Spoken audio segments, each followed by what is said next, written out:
because I want to try to bring you into this idea that something is stealing our inventory. Something's stealing your life. But we're so used to working with the chef, meaning with the master, designer of our life. We're so used to working with that it's so close we can't see it. And that's really an important idea. We are so close to this nature that is pointing its finger at everyone and everything around us that we can't see that this nature that we presently live from is actually stealing from us our right, at least our possibility, of being a patient man, being a considerate woman, of being someone who doesn't live with fear. And the parallel, in case you're not following it, is that just like I was able to find out through a set of special conditions that the chef at the restaurant, at the hotel, was the thief, if we understand something is stealing from us our life,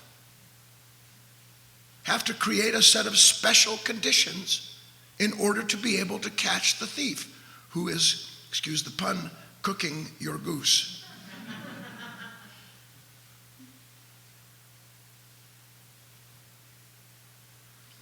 See, one of the problems that we look at here together is that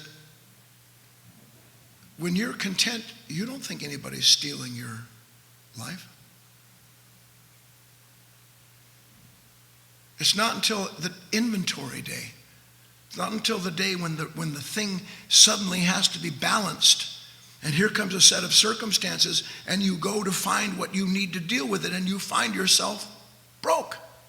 You find yourself with nothing inwardly to be able to bring a halt to that momentum, to that anxiety, to the compulsion to visit the past or think about the future. There's nothing there. And those are the moments, incidentally, when it is the most beneficial for an individual to do the work that we're going to describe. But instead of that, what do we do when we find out that something is missing from our life, that something's being taken from us, that we've lost something? The chef comes in and he starts to say, well, go here, do this, get that, get going. Get going. And thought accelerates. And the reason it accelerates is because the thief only can hide by resisting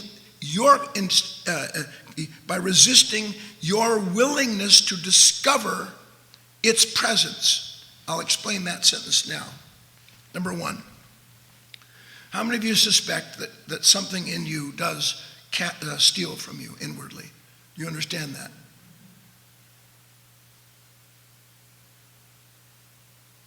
How do I catch my own nature? I am my nature. Do you understand the problem? See, at the hotel, the chef, he was out here someplace. So I could set up a camera and I could catch him. How do I catch the chef in me who's making stroganoff out of my life?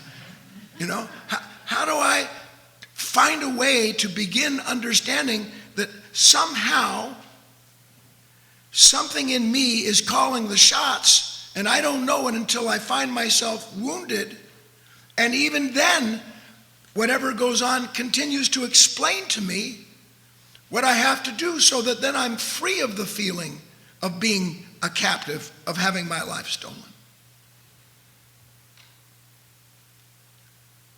This is when the question, if an individual has it sufficiently, brings them to a place like this, incidentally.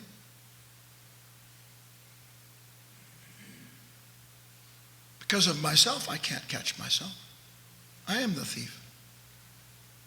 Meaning that the thief lives in I.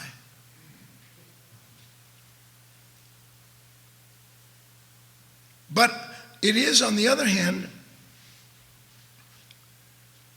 please try to follow. It's a little slippery. Why would I even know there was something stealing my life from me if all there was a nature that steals for a living? Do you understand that question at all? Why do I notice when I'm cruel? A lion doesn't think to itself, I'm eating like a pig. Why does it bother me when it's possible to be kind and I'm unkind? Why does unkindness bother me? Why is the taste of rushing so bitter? What's this feeling of not fulfilling the purpose of my life? I'm a successful person. Why?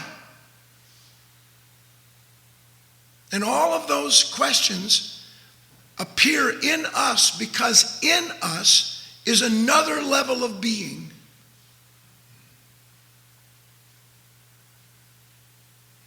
It isn't for moral reasons that I ask myself, why was I cruel? Because mom said I should love my brother and give him half of what I've got? No, on the other hand, I can suspect there's something wrong with the resentment I have with sharing. Why? If all there is that nature, why would it doubt itself, question itself, wonder why it is the way that it is? And the answer is because that isn't the only nature there. And I would never know that something was being stolen from me if there weren't an accounting taking place at a level that I still can't see, but whose deficit I'm aware of in the moments when the challenge comes.